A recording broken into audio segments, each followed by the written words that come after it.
I was about 5 or 6 years old, me and my brothers used to spend our summer holidays on a working family farm.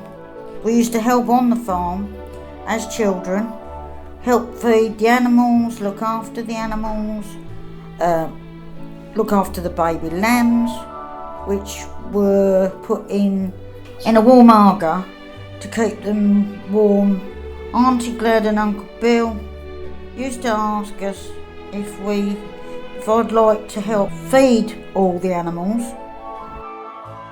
as they had their own cats, and lots of them, cats that lived on the farm, in the barn. They also used to keep mice and rats at bay.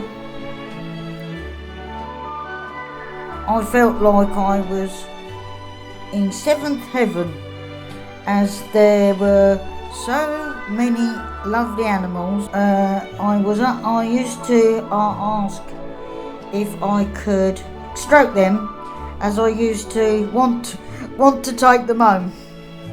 Also used to have working dogs called Candy and Trim. They used to keep the sheep under control, as they would escape through broken fences and onto the road, causing traffic chaos with cars and tractors.